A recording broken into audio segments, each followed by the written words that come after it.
এইটা কি করলেন মাসিমা? মিষ্টির থালাটা এইভাবে ফেলে দিলেন কেন?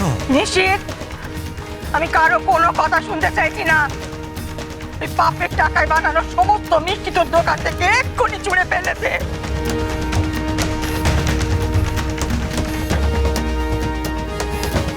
আমার বাড়িতে পাপ ঢুকেছে। ছি, ছি, ছি।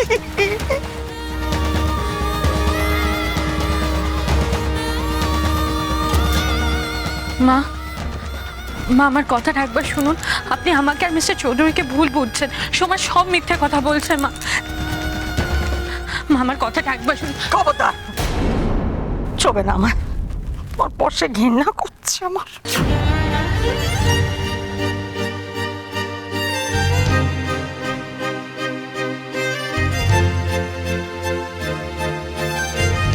মাসিমা, মাসিমা, আপনি আপনি একটিবার আমার কথাটা শুনেন। আপনি কিন্তু আপনার বৌমারে ভুল বুঝছেন। কাল রাতে যে ঘটনাটা ঘটেছিল সেটা আপনি না শুনলে পুরোটা আপনার ভুলটা ভাঙবো না, আর সেটা অন্যায় হবে। কাল উষসীর শরীরটা খারাপ হয়ে গেছিল। রাস্তায়ও যেখানে আমাকে আসতে বলেছিল সেখানে হঠাৎ করে ওর মাথাটা ঘুরে যায়। তারপর আমি ওকে ধরে নিয়ে আমার বাসায় নিয়ে যাই। বাসা কাছেই ছিল, গাড়িটাও সঙ্গেই ছিল।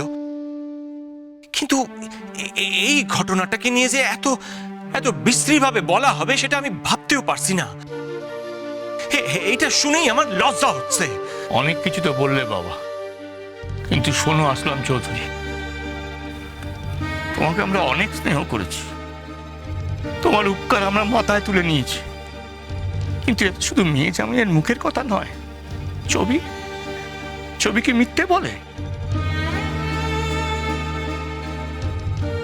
আজকাল যা যুগ পড়ছে, ছবিকে দিয়েও মিথ্যা কথা বলানো যায়।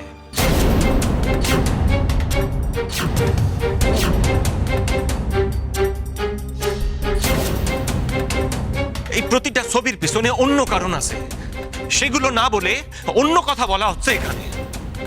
আমারও বউ বাচ্চা আছে, আমিও তাদেরকে ভালোবাসি।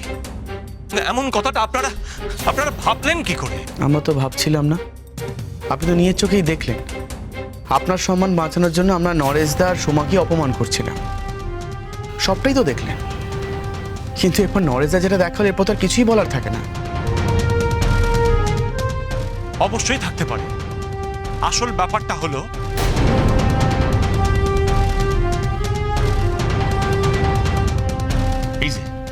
এই যে নিশিত ভাই, আমি জানি যে তুমি এইসব বিশ্বাস করনি। তোমার স্ত্রীকে তুমি বিশ্বাস করো, আমি তোমার বন্ধু, আমাকেও তুমি বিশ্বাস করো। আমি জানি যে তুমি এইসব কিছুতেই বরদাস্ত করবে না। হ্যাঁ,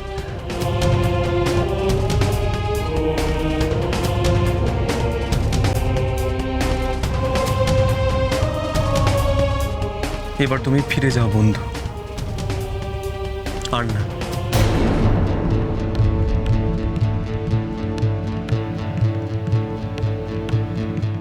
আমি তোমায় কোনোদিনও ভুলতে পারবো না আসলাম ভাই। আমার বিপদের সময় তুমি আমার অনেক বড় উপকার করেছো। আমি যখনই তোমার দিকে হাত বাড়িয়েছি, তুমিও সাহায্যের হাত বাড়িয়ে দিয়েছো। ভুলতে পারি না আমি। কিন্তু আজ তুমি আমার বাড়ির অতিথি, তাই আর কথা না বাড়িয়ে তুমি এখান থেকে চলে যাও।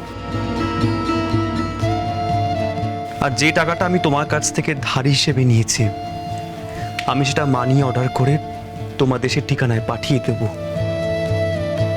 তোমায় চিন্তা করতে হবে না। এসো। নিশিত, তুমিও আমাকে ভুল বুঝলা।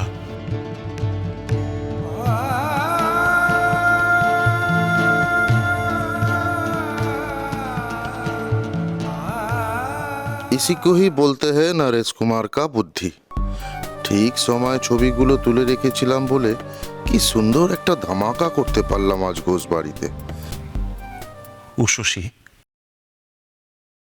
আপনাকে আমি বরাবরই সম্মান করি। আপনার মতো মহিলা সত্যি হয় না। আজ আপনার প্রতি সম্মান আমার আরো বেড়ে গেল। যেখানে আপনার আত্মীয়জনেরা আপনার চরিত্র নিয়ে প্রশ্ন করছে, আপনার মান সম্মান ধুলোয় মিশিয়ে দেওয়ার চেষ্টা করছে। তাদের সাথে মানিয়ে গুছিয়ে চলা আপনার মতো বড় ও স্বচ্ছ মনের মানুষের পক্ষে সম্ভব।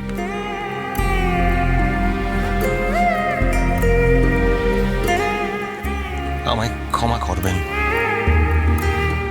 আমি লজ্জিত, ভীষণভাবে আমি লজ্জিত।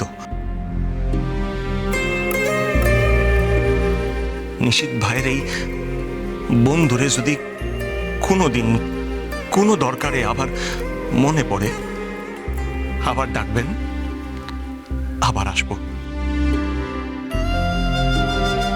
আসি।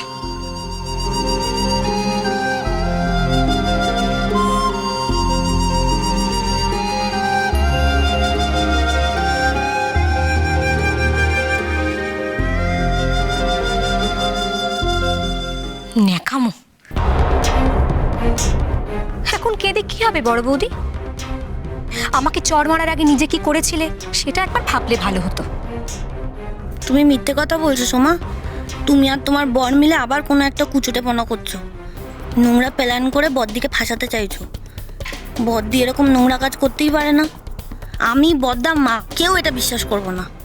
আমি জানি এত প্রমাণ দেখানোর পরেও বড়দার আর মায়ের মনে হবে আমরা হয়তো মিথ্যে কথা বলছি। আর আমার বর তো আগে থেকেই অপরাধী হয়ে আছে। যাক, আমার কি, বড়দার বউ বড়দাই বুঝবে। উষসী, তুমি ঘরে যাও, আমি তোমার সঙ্গে ঘরে গিয়ে কথা বলছি।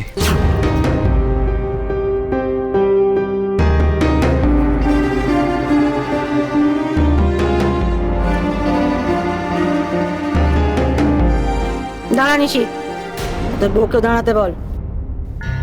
কোন ঘরে পাঠাচ্ছিস ওকে? কার ঘর? কিসের ঘর? আমার ছেলে এই বউয়ের সঙ্গে আর ঘর করবে না কখনো।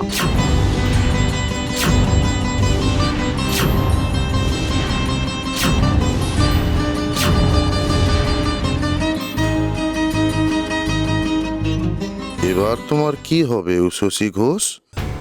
মা না আবার বদ্দিকে বাড়ি থেকে বের করে যাওয়ার কথা বলবে।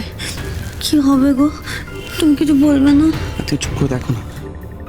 আর বড় বউ যদি সত্যি এটা করে থাকে, তাহলে মা সেরকম শাস্তিটা দেবে। চুপ করে দাঁড়িয়ে রইলি যে বড়? তুই এই বউ নিয়ে আর ঘর করবি না। তোর জীবনে ওর কোনো জায়গা নেই আর। তোর বিশ্বাসকে পেছন থেকে ছুরি মেরেছে। তোর ভালোবাসা, তোর বিশ্বাস, আমাদের পরিবারের প্রত্যেকটা মানুষের বিশ্বাসকেও খুন করেছে। তোর জীবনে কোনো জায়গাও নেই, এই বাড়িতেও কোনো জায়গা নেই। আমি এত বড় অধর্ম হতে দেব না নিশীথ। মা, আমি এমন কিছু করিনি, করতে পারি না। চুপ করো। করতে পারো না? আজ আমি ভবানী বলছি। তোমার বাপ মা স্বর্গে চলে গেছেন না, বেঁচে গেছে। নাহলে আজ তোমার শাওরির মতো তাদেরও লজ্জায় মাটিতে মাথাটা মিশে যেত। ছি ছি ছি, তোমার মতো মেয়ের জন্ম দিয়েছিলেন তারা?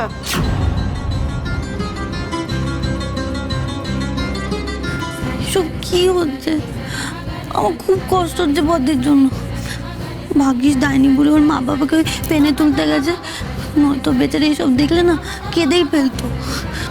আমি জানি ভাব, তোর কষ্ট হচ্ছে,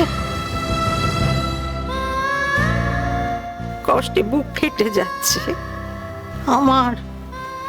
তোর বাপের কষ্ট হচ্ছে না? দেখ কেমন চোখের জল ফেলছেন তোর বাপ, দেখ। চোখের জল ফেলবেন নাই বা কেন? এই মেয়ে মানুষকে নিজের মেয়ের থেকেও বেশি ভালোবাসা দিয়েছিলেন। আজ কি জানলেন সেই আদরের বৌমা সম্পর্কে? কি দেখলেন? এসব সয়ে থাকা যায়? সন্তানের গায়ে কলঙ্ক লাগার যন্ত্রণা যে মৃত্যু যন্ত্রণার থেকে অনেক বেশি রে।